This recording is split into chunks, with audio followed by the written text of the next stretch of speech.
So 6 months into the coaching, where did you start in terms of weight and where are you now? Even just a couple months before the coaching, I was at least 305. And probably the day we started coaching was down at 295. But even that was a slow first 10 pounds. Today, 6 months later, I'm at 224. So just even within 6 months, more than 70 pounds, an average of more than 10 pounds a month.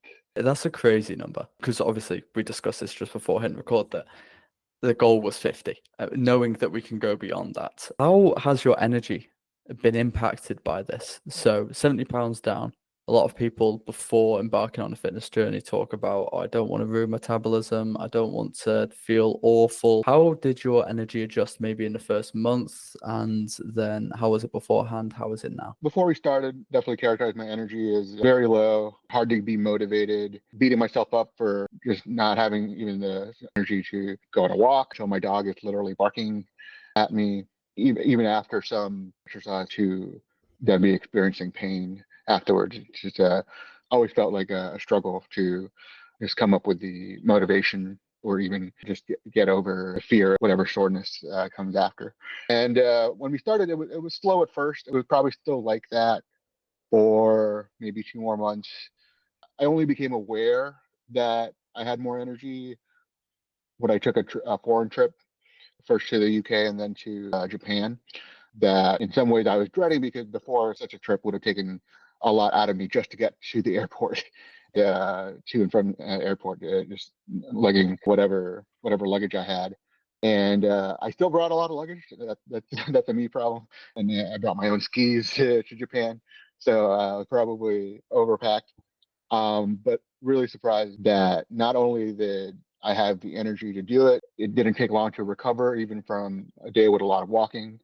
Some days with even 30,000 steps on some days, but to even feel the need to get up and out and exercise, even if it's just a walk, but even if just to go to the gym, just that the longer it gets in the day without going to the gym, we're just like, all right, I feel the urge to go. That was just a foreign feeling to me. And I was suffering from sleep apnea for years before we started, but that has definitely lessened. And then usually within an hour, just even without anything like breakfast or coffee, time for a walk or time to start thinking about when can I have time to do a gym, go to the gym, or even a long bike ride. It's not occupying my brain in the sense of I'll feel guilty if I don't do it. More like I really want to do this, and how do I slot it into my day so that I get to do it? Almost never had any regrets post exercise. Even had benefits to what I do as a software engineer, mostly sitting down and mind work,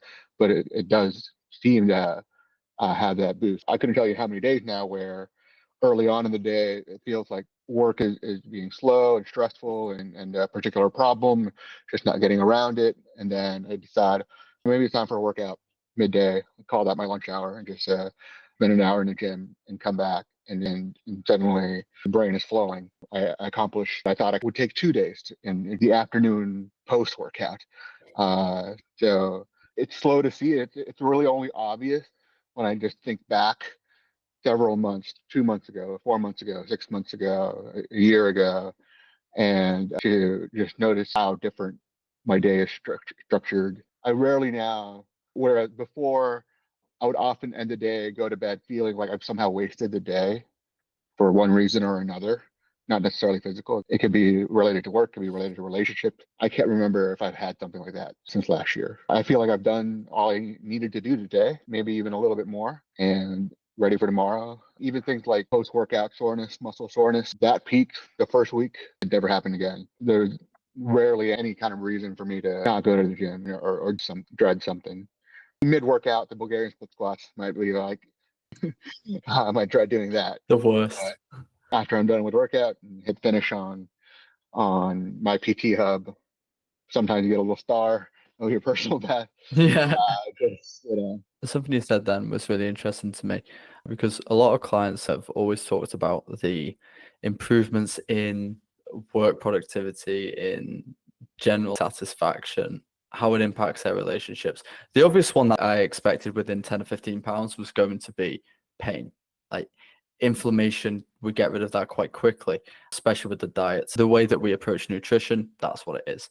How much would you attribute your improvement in work productivity and relationships to the nutrition side of it? I'm not going to bother with it percentage wise, but I'd say it's at least the majority of it. I just came to enjoy because I have always liked cooking and thinking about food in that way. And whereas before it might have been about how delicious it would be and presentation of the food and enjoyment of the cooking process, that fit really well into making it nutritious, not forgetting to make it delicious and satisfying. It was a nice problem. I think I did tell you that I thought it would be my biggest barrier because cooking was a creative outlet for me, and it was something.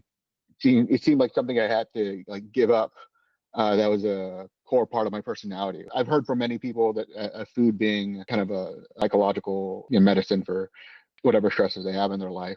For me, it was more of a positive thing. It didn't stop with cooking. It could be how a restaurant prepared food. I would have called myself a foodie, how they present the food and taste and presentation and all that. And I always wanted to emulate that at home and whatever I could create. But the nutrition plan you laid out, kind of immediately, I was even entering nutrition data, food data into the app. That fit well with my habits before and my approach to feeding myself. It did make it hard to look at restaurants in the same way because now I'm considering nutrition value behind the menu items. It was still a net gain, more power to go through a menu and make that negotiation of what's going to be healthy and tasty at the same time. I very quickly found recipes that fit the elimination diet that was fully satisfying. Didn't feel like a diet at all. Didn't feel like I was losing something. I thought it was ironic that you called it the elimination diet because I felt like it was only adding Yeah. to. I'm trying to put to fear in people's minds before we start. I want them to think that it's going to be so much worse than it is. And if you can agree, I'm willing to put myself through this. And then you're like, what, potatoes on it? What, I can have steak? Oh, this is easy. But you've prepared oh yeah, mentally yeah. for it to be difficult.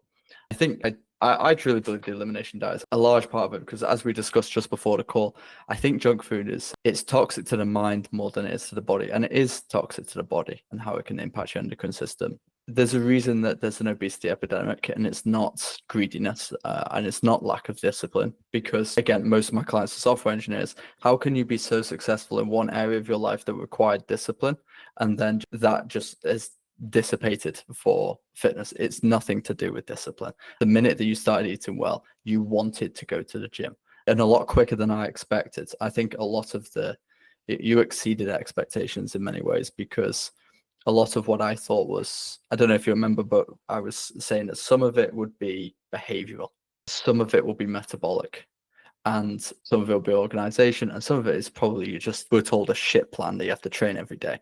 And I remember you saying, for me, it's probably going to be mostly metabolic. And I was there thinking, yeah, but I'm expecting some behavioral. And the minute that the food changed, you're just like, on it.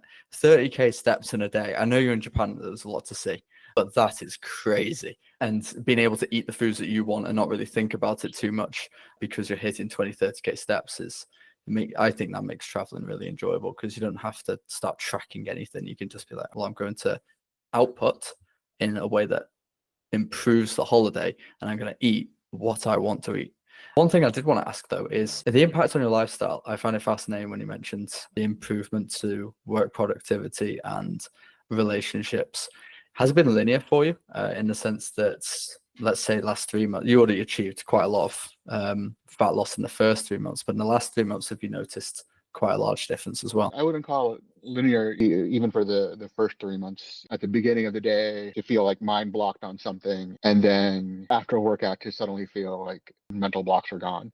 That could be a lot of correlation mistaken for causation, but it happens so many times now that it's hard to be skeptical. A couple months ago, last minute, I decided to do a charity ride, so a long distance bike ride, which would have been the longest I'd ever ridden a bike, and then on top of that I had to fundraise for it too. And it was something that I had to now engage my own social network to help me fundraise.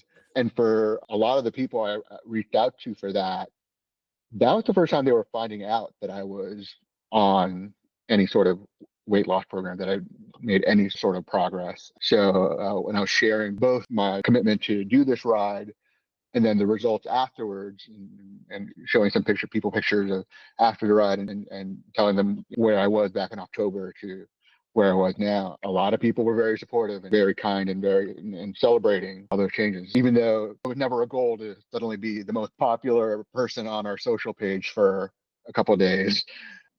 That's a clear benefit of having done that. Like when people start noticing that you lost weight and start celebrating that with you, and people are like, is it diet and exercise? Is it cycling? The first thing I say is, it's probably the GLP-1. I'm double the weight loss as what all the studies on the GLP-1, the average of what most people lose weight. So it's clearly kind of multi-pronged approach. I don't know if we would have gotten half the results if I just stuck to the GLP-1 medication and did nothing else. I think I would have lost weight. I don't think it would have been nearly as, it might have just even looked frustratingly slow. I'm at apparently what's called the minimal therapeutic dose of Manjaro, and I've stayed at that the entire time and never felt the need to increase it. Most other people do, just keep increasing it until they get to the weight loss they want. And I think it's there to just take the edge off. Once when people start noticing, it's now very easy to always have that sense of gratitude and accomplishment and fulfillment. I had to look back to an old video where I gave a presentation at the office. I don't know if anyone else saw it, but I looked at it and was like, wow, I was that big. And I think even my boss, like, you see yourself every day, so you probably don't notice the changes. I work remotely, so some people only see me once in a blue moon. And those occasions that are like, wow, that's crazy. You're looking sharp. Even the occasional people who start getting concerned about is something wrong. Always happens. I've been getting a few of those more and more too. So. One of the reasons you wanted to lose weight, I might butcher this the way that you said it, but there was a religious aspect to it, or a part to it where you're like, I don't feel like I'm in a line with myself spiritually, and I want that to change. Can you explain now you're 70 pounds lighter what you meant by that, and if that's been fulfilled at all? A lot of the spiritual things were probably my own view of self-worth in those religious terms. It probably does more dovetail into social aspect of it. I am a regular churchgoer, volunteer, and event participant. I found it a source of pain to sometimes come to these things and start comparing myself to others. It wasn't necessarily about either my weight or my health. I'm unmarried and single and not dating, but many of the people I meet at church are married with kids, taking care of their families. And it's very to counter that and feel like they've done something with their life and I'm like falling short and I can't even get the energy to get up in the day to do my day's work or something. So little things like that when you're interacting with people, because it's true in any community, not necessarily a faith-based community, that when you're interacting with them and it's been a few months since you've seen them and you're always catching up, it always seems that I have very little to update you on, except probably more anxieties that I don't feel like sharing anyway. And they've updated me on something that they're struggling with and they're dealing with. And it's just like feeling like mine is not even that bad. And I feel less motivated to address it than it seems that you are. So those were the aspects of my faith life that seem to constantly come to. So feeling of guilt and shame and that comes with that. I don't want to I'm very wary of portraying church as something that I feel guilt, because I don't believe that's what it's for and that's what it's supposed to be for me anyway. But it was telling me that is unfounded and we're making you feel bad for something that's not true. It is no, something is negatively affecting your life, and these guilty feelings are a signal to deal with it, and you're not dealing with it, and so here are more guilty feelings The compounds. to compound it with. I brought it up with you. It is a big part of my life. Even a lot of who I call mentors and supporters and people who want to see me be healthy and want to see me live long. And a lot of those people are the people I meet at church. Did warn me that there would be people who would resist my approaches. And fortunately, I didn't get that from folks at faith, but I did get it from people closer to home sometimes. You will have those friends who are thinking, I don't like seeing you. I think it's a subconscious thing, but I don't like seeing you upset with yourself. And it takes to lose fat and really lose fat. You have to look in the mirror. You have to display, not disgust, but you have to be really disappointed. You have to say, I don't like this. This isn't what I wanted. I need a change. And it's got to be a hard hitting thing because otherwise you won't be motivated. Anyone who they say, oh, I'll start at New Year's, it's a really good way of saying, I want to achieve the goal, but I don't want to confront the pain that's driving it. I want to ignore that part. But that pain is important. And people around you will see that pain. And if they care about you, they're going to, maybe they have the foresight to be like, you know what, I'm going to support you on your goals, push through it. Let's do this. I'll be there for you. But a lot of the time, they'll tempt you away from it. They might offer the cookie and be like, stop this. Just accept yourself. And often it's not that obvious that that's what they're doing. And then sometimes you do have the people who they need to lose weight themselves, or they think they do, or they have a fitness goal, and your pursuit of the goal is reminding them that they're not pursuing it. You'll find this with alcohol a lot, is if you're the one not drinking for whatever reason, it's questioned. So the only drug in the world where it's questioned. So I think it's really good to see that didn't happen too much, and it's obviously had a profound difference for you. One thing that you mentioned as well with the workouts, we do them 3 times a week with the resistance training so that you can recover, so you can progress, so you can optimally build muscle through metabolism. You mentioned it improved your cognitive ability, especially when working. Where did you start? Because obviously our goal is let's get strong at the bodyweight stuff, because that's going to allow you to build muscle. You're not going to get stronger at the bodyweight squat as you lose 70 pounds. Sorry, the back squat and the deadlift as you lose 70 pounds, not without a lot of risk anyway, and very little reward for it. We want to get strong at this stuff. Do you remember exactly, because you might not, because I don't, I haven't checked it, where you started with the assisted pull-ups, dips, Bulgarian split squats, things like that? I think we started assisted pull-ups at 170 pounds of assistant, which is about about the maximum that machine I think had. So I think that's where we started, and all the way back in January, I think when I first started going to that particular gym, and then Bulgarian split squats. I think we were just doing as low as 4 reps body weight with the Bulgarians, and then I think maybe we started with regular squats. I think 20 pounds. Maybe Yeah. not even that. Maybe 10 or 15. With I think this week I still was able to pick up an 85-pound to do the goblet squats, 85-pound weight, and it's like Yeah. I couldn't even take this on a plane because they wouldn't let me. What are the Bulgarians and the chin-ups and the dips at now? Because you're on max assistance, 170 pounds, body weight on those. What did you get to, if you can remember? Yeah, so with the Bulgarian split squats, we're up to 40 pounds on each side, two 40-pound weights. I think I was able to do 5 or 6 reps most recently. And then we'll do a pyramid down to 40, 30, then 20. And on the 20 pounds, maybe not easily, but I can get to 8 reps confidently. That's it. This is cool as well, because the standard that I have for these is I want everyone to get to 65 pounds in each hand. And that's what most people would call more advanced. That gets in my program, that's going to be like the intermediate stuff, which is we can't keep doing what we're doing to keep going further. You can't just keep adding 5 pounds and get to 90 pounds in each hand.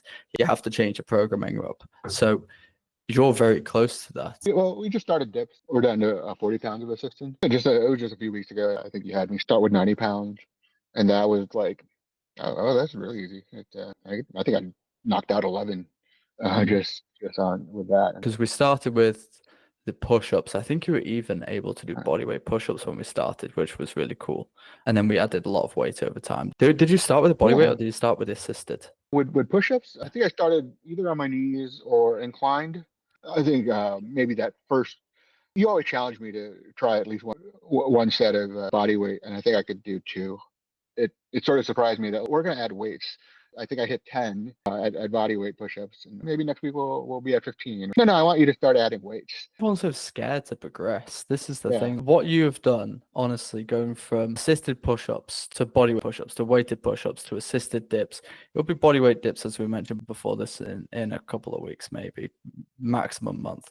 That's the type of progression that takes people years. And it's not just that we have some Because I really do think the program's great that we've got, but it's also you make a progression and then you do another one the next week. You don't pat yourself on the back and go, I'll stay here for a while. You go, okay, well, there's something that's I'm going to be able to do better next week when my body adapts. And every single week you just go, right, I feel like I can do more. Let's try to do more. And that's why you've been able to get that progression.